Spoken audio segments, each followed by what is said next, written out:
पवित्र रिश्ता। ट्रेन चलने को ही थी कि अचानक कोई जाना पहचाना सा चेहरा जनरल बोगी में आ गया। मैं अकेली सफर पर थी। वहां सभी अजनबी चेहरे ही थे। स्लीपर का टिकट नहीं मिला तो जनरल डिब्बे में ही बैठना पड़ा। मगर यहाँ ऐसे हालात में उस शख्स से मिलना जिंदगी के लिए एक संजीवनी के समान था। जिंदगी भी कमबख्त कभी कभी अजीब से मोड़ पर ले आती है। ऐसे हालातों से सामना करवा देती है जिसकी कल्पना तो क्या कभी ख्याल भी नहीं कर सकते। वो आया और मेरे पास ही खाली जगह पर बैठ गया। ना मेरी तरफ देखा, ना पहचानने की कोशिश की। कुछ इंच की दूरी बनाकर चुपचाप पास आकर बैठ गया। बाहर सावन की रिमझिम लगी थी, इस कारण वो कुछ भीग गया था। मैंने कनखियों से नजर बचाकर उसे देखा। उम्र के इस मोड़ पर भी कमबख्त वैसा का वैसा ही था। हाँ, कुछ भारी हो गया था, मगर इतना ज्यादा भी नहीं। फिर उसने जेब से चश्मा निकाला और मोबाइल में लग गया। चश्मा देखकर मुझे कुछ आश्चर्य हुआ। उम्र का यही एक निशान उस पर नजर आया था कि आंखों पर चश्मा चढ़ गया था। चेहरे पर और सर पे मैंने सफेद बाल खोजने की कोशिश की, मगर मुझे नहीं दिखे। मैंने जल्दी से सर पर साड़ी का पल्लू डाल लिया। बालों को डाई किए काफी दिन हो गए थे। ज्यादा तो नहीं थे सफेद बाल, मगर इतने जरूर थे कि गौर से देखो तो नजर आ जाए। मैं उठकर बाथरूम गई। हैंडबैग से फेस वॉश निकाला, चेहरे को ढंग से धोया, फिर शीशे में चेहरे को गौर से देखा। पसंद तो नहीं आया, मगर अजीब सा मुंह बनाकर मैंने शीशा वापस बैग में डाला और वापस अपनी जगह पर आ गई।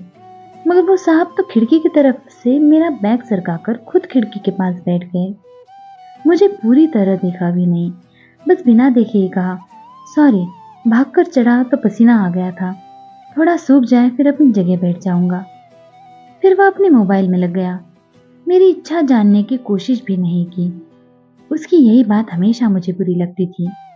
फिर भी ना जाने उसमें ऐसा क्या था कि आज तक मैंने उसे नहीं बुलाया। एक वो था कि 10 सालों में ही भूल गया। मैंने सोचा शायद अभी तक गौर नहीं किया, पहचान लेगा, थोड़ी मोटी हो गई हूँ, शायद इसलिए नहीं पहचाना। मैं उदास हो गई। जिस शख्स को जीवन में कभी भुला ही नहीं पाई, उसको मेरा चेहरा ही याद नहीं। माना ये औरतों और लड़कियों को ताड़ने की इसकी आदत नहीं, मगर पहचाने भी नहीं। शादीशुदा है, मैं भी शादीशुदा हूँ। जानती थी इसके साथ रहना मुश्किल है, मगर इसका मतलब ये तो नहीं कि अपने ख्यालों को, अपने सपनों को जीना छोड़ दूँ। एक तमन्ना थी कि कुछ पल खुल के उसके साथ गुजारूं।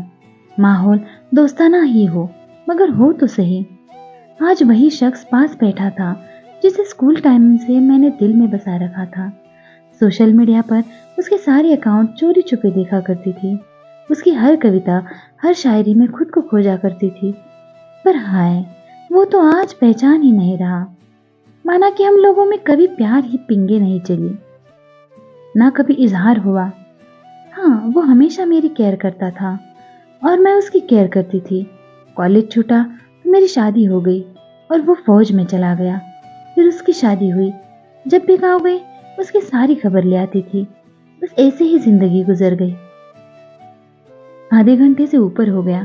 वो आराम से खिड़की के पास बैठा मोबाइल में लगा था। देखना तो दूर, चेहरा भी ऊपर नहीं किया। मैं कभी मोबाइल में देखती, कभी उसकी तरफ। सोशल मीडिया पर उसके अकाउंट खोल कर देखे, तस्वीर मिलाई, वही था, पक्का वही, कोई शक नहीं था। वैसे भी हम महिलाएं पहचानने में कभी भी धोखा नहीं खा सकती। 20 साल बाद भी सिर्फ आंखों से पहचान ले। फिर और कुछ वक्त गुजरा, माहौल वैसा का वैसा था। मैं बस पहलू बदलती रही।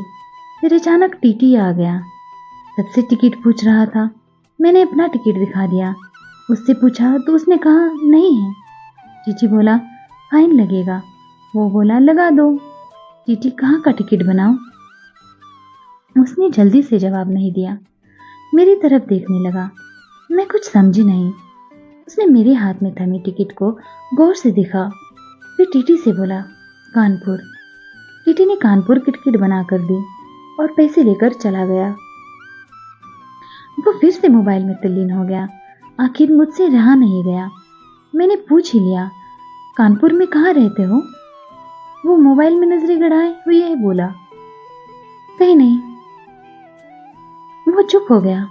मैं फिर बोली, किसी काम से जा रहे हो?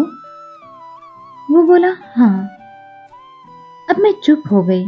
वो अजनबी की तरह बात कर रहा था और अजनबी से कैसे पूछ लूं किस काम से जा रहे हो।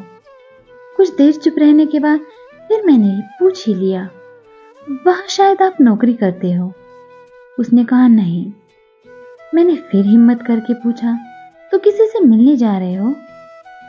वही संक्षिप्त उत्तर, नहीं। आखिरी जवाब सुनकर मेरी हिम्मत नहीं हुई कि और भी कुछ पूछूं। अजीब आदमी था, बिना काम सफर कर रहा था। मैं मुंह फेर कर अपने मोबाइल में लग गई। कुछ देर बाद खुद ही बोला, ये भी पूछ लो क्यों जा रहा हूं कानपुर। मेरे मुंह से जल्दी में निकला, बताओ क्यों जा रहे हो। फिर अपने ही उतावलेपन पर मुझे शर्म सी आ गई। उसने थोड़ा सा मुस्कुराते हुए कहा, एक पुरानी दोस्त मिल गई जो आज अकेले सफर पर जा रही थी। फौजी आदमी हूं, सुरक्षा करना मेरा कर्तव्य है। अकेले कैसे जाने देता, इसलिए उसे कानपुर तक छोड़ने जा रहा हूं। इतना सुनकर मेरा दिल जोर से धड़का। नॉर्मल नहीं रह सकी मैं, मगर मन के भावों को दबाने का असफल प्रयत्न करते हुए मैंने हिम्मत करके फिर पूछा, कहाँ है वो दोस्त? कमबख्त फिर मुस्कुराता हुआ बोला, यही मेरे पास बैठे है ना। इतना सुनकर मेरे सब कुछ समझ में आ गया कि क्यों उसने टिकट नहीं लिया, क्योंकि उसे तो पता ही नहीं था मैं कहाँ जा रही हूँ। सिर्फ और सिर्फ मेरे लिए वो दिल्ली से कानपुर का सफर कर रहा था। जानकर इतनी खुशी मिली कि आंखों में आंसू आ गए। दिल के भीतर एक गोला सा बना और फट गया। परिणाम में आंखें तो भीगनी ही थी। बोला, रो क्यों रही हो? मैं बस इतना ही कह पाई, तुम मर्द होना नहीं समझ सकते। वो बोला, क्योंकि थोड़ा बहुत लिख लेता हूँ इसलिए कवि और लेखक भी हूँ, सब समझ सकता हूँ। मैंने खुद को संभालते हुए कहा, शुक्रिया मुझे पहचानने के लिए और मेरे लिए इतना टाइम निकालने के लिए। वो बोला, प्लेटफॉर्म पर अकेली घूम रही थी, कोई साथ नहीं दिखा तो आना पड़ा। कल ही रक्षाबंधन था, इसलिए बहुत भीड़ है। तुमको यूं अकेले सफर नहीं करना चाहिए। क्या करती, उनको छुट्टी नहीं मिल रही थी और भाई यहाँ दिल्ली में आकर बस गए। राखी बांधने तो आना ही था। मैंने मजबूरी बताई, ऐसे भाइयों को राखी बांधने आई हो जिनको ये भी फिक्र नहीं कि बहन इतना लंबा सफर अकेले कैसे करेगी। भाई शादी के बाद भाई रहे ही नहीं, भाभीयों के हो गए, मम्मी पापा रहे नहीं। कहकर मैं उदास हो गई। वो फिर बोला, तो पति को तो समझना चाहिए, उनकी बहुत बिजी लाइफ है। मैं ज्यादा डिस्टर्ब नहीं करती और आजकल इतना खतरा नहीं रहा, कर लेती हूँ मैं अकेले सफर। तुम अपनी सुनाओ, कैसे हो? अच्छा हूँ, कट रही है जिंदगी। मेरी याद आती थी क्या? मैंने हिम्मत करके पूछा। वो चुप हो गया, कुछ नहीं बोला। मैं फिर बोली, सॉरी, यूं ही पूछ लिया। अब तो परिपक्व हो गए हैं, कर सकते हैं ऐसी बात। उसने शर्ट की बाजू की बटन खोलकर का हाथ में पहना वो तांबे का कड़ा दिखाया जो मैंने ही फ्रेंडशिप डे पर उसे दिया था। बोला, याद तो नहीं आती पर कमबख्त ये तेरी याद दिला देता था। कड़ा देखकर दिल को बहुत सुकून मिला। मैं बोली, कभी संपर्क क्यों नहीं किया? वो बोला, डिस्टर्ब नहीं करना चाहता था। तुम्हारी अपनी जिंदगी है और मेरी अपनी जिंदगी है। मैंने डरते डरते पूछा, तुम्हें छू लूं? वो बोला, पाप नहीं लगेगा? मैं बोली, नहीं, छूने से नहीं लगता। और फिर मैं कानपुर तक उसका हाथ पकड़कर बैठी रही। बहुत सी बातें हुई। जिंदगी का एक ऐसा यादगार दिन था जिसे आखिरी सांस तक नहीं भुला पाऊंगी। वो मुझे सुरक्षित घर छोड़कर गया, रुका नहीं, बाहर से ही चला गया।